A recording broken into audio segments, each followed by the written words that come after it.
Have you ever tried unlocking your phone in a rush, only to get stuck because your fingers were a little wet or dirty? That tiny delay can be really annoying, especially when you're in a hurry. But it looks like Google is finally solving that problem with the new Pixel 10. A fresh report reveals that the Pixel 10 is getting to solid upgrades of better fingerprint sensor and faster, smarter wireless charging. These changes might sound small, but they can actually make a big difference in your day-to-day experience. Let's start with the fingerprint upgrade. Google first introduced ultrasonic fingerprint sensors with the last Pixel series, moving away from the slower optical sensors that many users found frustrating. Now with the Pixel 10, that sensor is getting even better.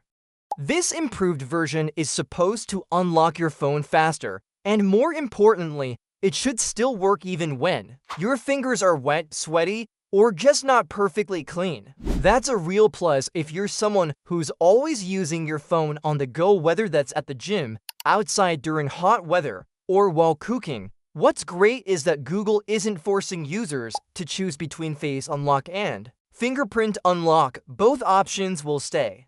Face Unlock on the Pixel has already been upgraded to Class 3 biometric security, which means it's safe enough to be used for banking apps and online payments. So whether you're wearing gloves, a mask, or just want to unlock your phone quickly without touching it, you've got more than one way to do it. Now let's talk about charging, because that's another thing that's getting better on the Pixel 10. The phone is getting Qi 2 wireless charging support. What's Qi 2? It's a newer wireless charging standard that uses magnets to help your phone line up perfectly on the charger.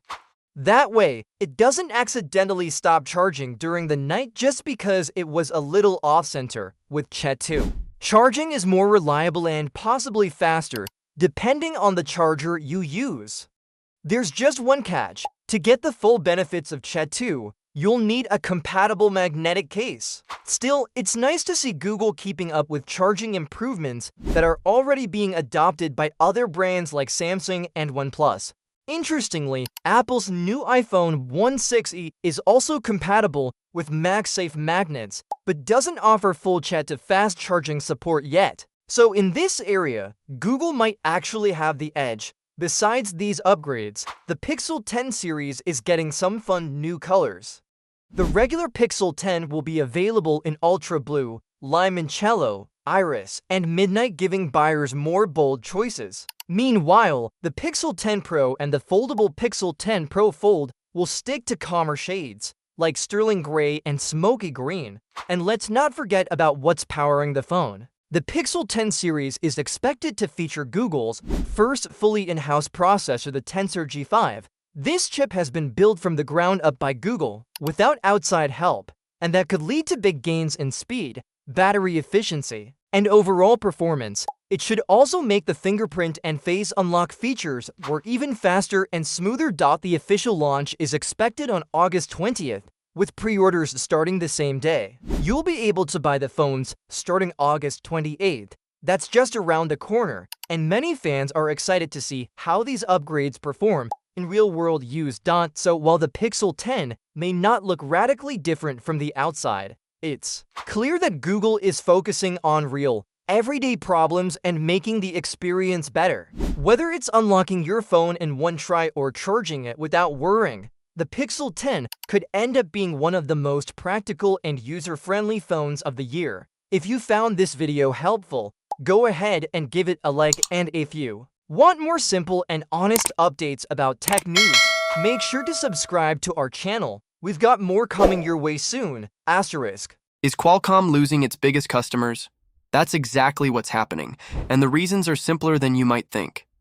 Both Samsung and Apple have started pulling back from using Qualcomm's chips, and while it might sound like a bold move, it's really about cost and control.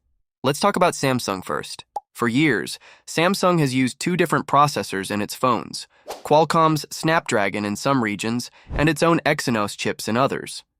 The Snapdragon versions usually get better reviews, mostly because they tend to offer more consistent performance and battery life.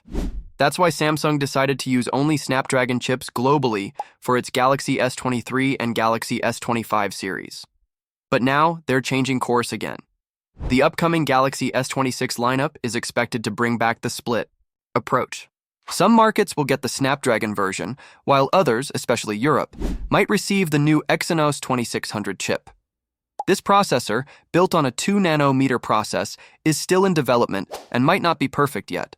There are even reports of ongoing production issues, but despite that, Samsung seems determined to make it work.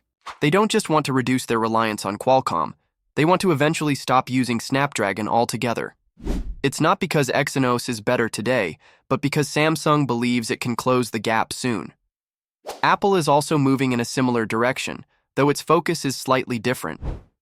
Instead of replacing the main processor, Apple wants to replace the modem chip, the part that connects your phone to mobile networks. Right now, Apple uses Qualcomm modems, but they've been working on an in-house alternative for years.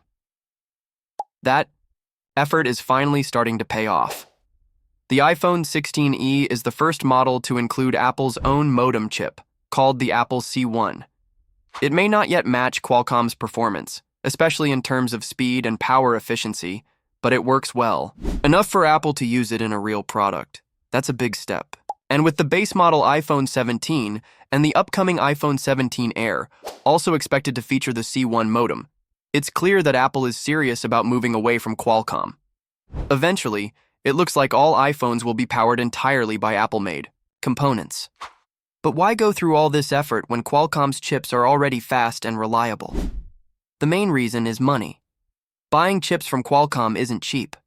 Samsung reportedly spent around $400 million just to put Snapdragon chips in all Galaxy S25 models. Apple, on the other hand, is tired of paying high licensing fees for using Qualcomm's technology.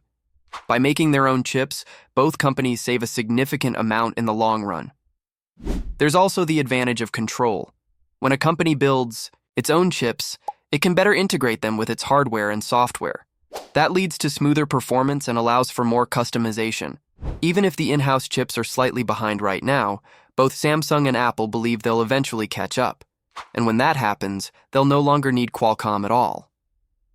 For most people, these changes won't make a huge difference. Whether a phone has a Snapdragon, Exynos, or C1 chip, the day-to-day experience is often similar. As long as the phone runs well, takes good photos, and lasts through the day, users are satisfied. Only tech enthusiasts might notice small differences in benchmarks or heat management. So what happens to Qualcomm now?